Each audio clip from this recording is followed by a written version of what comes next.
So the first thing that we're going to do is remove the plastic cover that's on the motor. Now it just snaps in place, and I've already kind of snapped it loose so that way things will be easier. But you see these kind of connections? It's just, and these little balls here, they go into those sockets. You just simply pull up on this plastic cover and it'll pop off. These are your spark plug locations, by the way. There's these are the coils, and down inside the head is the spark plug. But there's one here, here, and here. So these coil packs need to be removed in order to get at the spark plugs, obviously. And so in order to remove the coil packs, you need to disconnect this harness that's connected to them. Now it's gonna be, as you can see on this guy, it's going to be snapped into place. I've kind of taken everything loose for the speed of being able to get things done, but they'll be snapped into place like that. And in order to loosen it up, and what you're going to need to do is loosen this whole rail of things. You can't just do one by one. You need to loosen the whole thing so that it can kind of move out of the way to be able to get these coil packs out, right? Each of these ground wires are there with a nut on them. So you pull this nut off, but to get this nut off, you need a real thin little wrench to get in and get on this, onto that nut. So anyways, you might hold that nut steady, pull the top nut off, and then remove all of these grounders, one for each coil pack. So you'll remove those as a first step. Then there's going to be a little connector here. It's the same kind of idea. You pull the gray slide back. Once when that's released, you can unplug this. You're just disconnecting this so that you get a little more slack in this harness here. It's the same reason you're taking these off, is to give them slack and play. This harness here has a clip on it. It's a little tricky, but it just unsnaps from the hose. Pull it around this backside and lift it up to give you a little bit more room. And then this harness here will be plugged in. Oh, it's plugged in right here. So this will be plugged in here. Same kind of deal, it's just got some little metal teeth that are grabbing in there. If you put a screwdriver down in there and then pry it kind of left and move the backside and then stick it on the other side, pry it right, and you can eventually kind of wiggle and walk that off of that plastic by spreading it open. You can see there's metal teeth there that are grabbing this plastic, but you need to get this loose so that it also gives you some more freedom. And then when those guys are out of the way, then it's when you would do each one of these red locks. You release them, pull them back with your screwdriver, then one by one, you down in this little slot, you just kind of pull back, if I can do that, pull that back, and then see that, it kind of comes right off. And you do that for each one of those. So once you've done that, then you can go ahead and use your 10 millimeter, probably a deep well socket, so that you can get down in there, or an open wrench, that would be fine, and pull these guys out. Then once the coil pack isn't being held down by the stud and it's not connected, you can reach your fingers kind of underneath this back side, and then some fingers on this front side, and together you're kind of wiggling and pulling up. You want to try to pull straight up as best you can so that you don't bend or break anything. I've already taken this one out, so it'll be easy, but it wasn't easy at first. I mean, it was really grabbing it. I mean, it's still, there you go. You heard a little, and you knew you were off. So there's the coil pack, and it's gonna just come right up off that spark plug. Then to get the spark plug out, and I like to do these one at a time just so that I don't confuse the coil packs. So this is a 5/8 spark plug wrench, so it's got a rubber gasket down inside, and 5/8 or 16 millimeter, same thing, okay? And so this is what you're gonna need, and you're gonna need an extension. That's probably a 6 or 8 inch extension to be able to go down into the spark plug hole down in the head and grab that spark plug. Then after it's broken loose, I prefer to use my fingers. So I'm just real careful to be easy with it, okay? And so now my spark plugs come out. Sometimes that rubber grabs the spark plug so tightly that it disconnects the extension from the socket, and then you gotta hassle with it. So just a little bit of duct tape on there tries to keep my socket with my extension, and they can come apart. So that's just a little trick. Don't put too much duct tape on there though, because it is a tight tolerance down in the cylinder hole or the spark plug hole, and you need to be able to get everything to fit down in there smoothly. But that's one little trick. And now on this 2023 Macan 2-liter turbocharged motor, 4-cylinder motor, the spark plug that is required is original equipment is an NGK plug, and this is the correct part number here. So it's this 94712. That's what you should be using. Go to NGK's website. There's a feature on there called Part Finder, and then you can put in the year, model, make of your car, engine, and it'll tell you what plug it is. Now NGK, as you notice here in the original plug, NGK is the OE manufacturer for the plugs for this car. It is interesting to note, if you kind of look around or know much about these Macans, originally back in 2015 when the Macan was introduced, there was no 2-liter base model engine, right? They were only Porsche engines, the V6. And so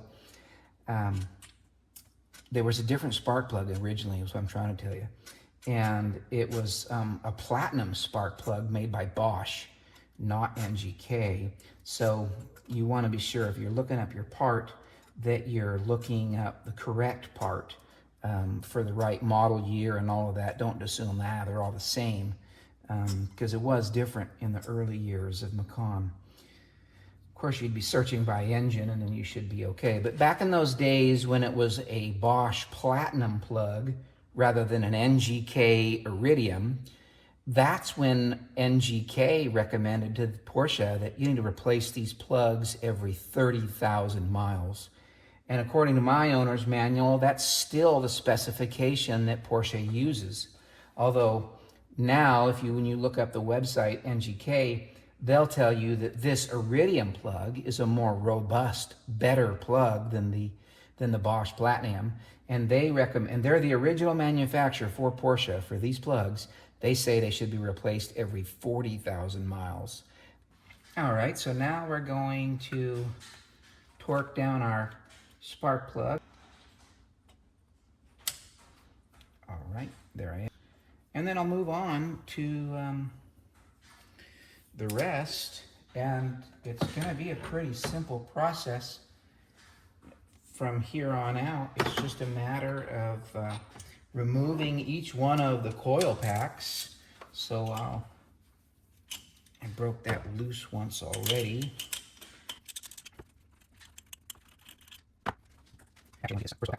So this is the coil pack for cylinder number 1, and I'm gonna, since I've got a new spark plug in there torqued, I'm gonna go ahead and push this guy back down in, and I wanna just nice and straight. It's not recommended in the procedures that I saw to put any anti-seize here. And then that, whether you put dielectric grease up here so that the boot slides on and off nice and easy, I think that's user preference. It's obvious there was none on there from the factory, and I've seen guidance that recommends not to do that, but there isn't any reason that you couldn't. So you do what you want to do. I'm following kind of what I see the manufacturer has done, and I'm not using any dielectric grease on there. Now this is the bolt that was matched up to my cylinder number 1. I expect they're all the same. I haven't pulled them all apart yet, but I am keeping them lined up together. And I can finish tightening this guy down. Now, because I pulled the bolt out of that guy already, this guy's a little bit in the way, but I'm gonna grab near the boot where it goes down into the spark plug area. I'm pulling straight up from the back and then kind of wiggling from the front there. And there, it's come out just fine. Then your spark plug socket down in the hole. Okay, I feel it grab the nut, break it loose. Now that it's loose, again, I prefer fingers.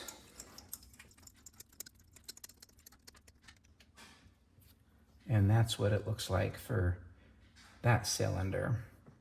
But that's all you do is take this out, put the next one back in, torque it down, put your coil back on, put your bolt back in, and then of course, once I've got them all replaced, I'll need to reconnect all of this stuff. We'll probably catch that on video as well.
Processor with a DOD, but there's somewhat of a comfort just do it like a factory manual, and but it seems like a good improvement to Apple. Yeah, like I said earlier, 3,000 miles on this car, down to my owner's manual, my service guide, gives you recommendations of it. Now that I've got each one of the coils back in their original hole, these ones are nice and snug. I'm gonna go ahead and line up this harness to each one of these connectors. This one's, you know, these two middle ones are a little bit more tight than the ends are. I suppose that makes sense.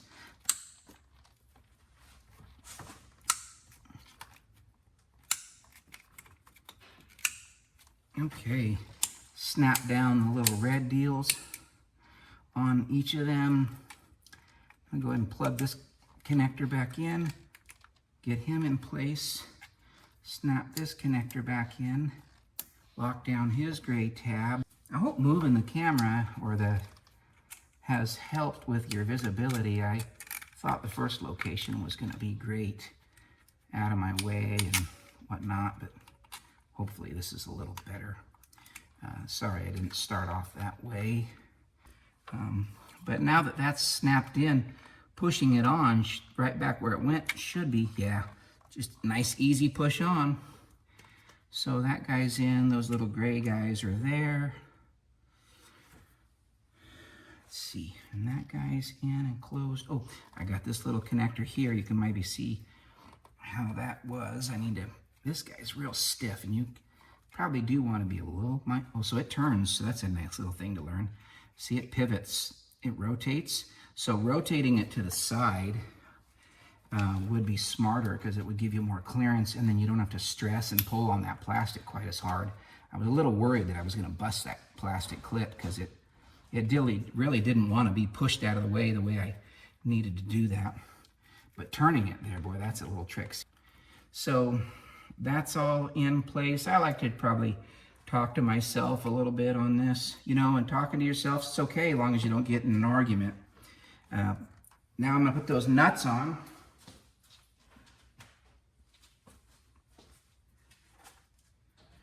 And put on these little nuts. Well, you know what I probably should do is also maybe get the spec for these. Probably isn't a big deal. You know, torque spec on a bolt, I think probably everybody knows this. Well, maybe not everybody, but torque spec's all designed on material that the bolt or nut are made out of and the diameter. So that's why I lug bolt being much bigger, right? So it can carry a bigger load, of course, but it's got a much bigger torque spec of, you know, 80 to 120 foot-pounds. It's a much bigger bolt, but these little 10 millimeters, they wouldn't have that big of a spec. So if you're ever in doubt and you don't really know, like from a service manual or whatever, you can just refer online to some torque spec guides. There are tables. All right, so I've put the things in, tightened those guys down, got all the grounds hooked back on, red snapped in place, that connector's back in, and that's reattached, this little hold down's reattached. Man, it didn't take long at all, but that's all 4 spark plugs replaced.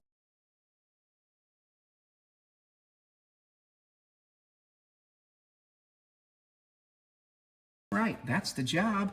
I hope this video was helpful to you. If it was, give me a thumbs up. If you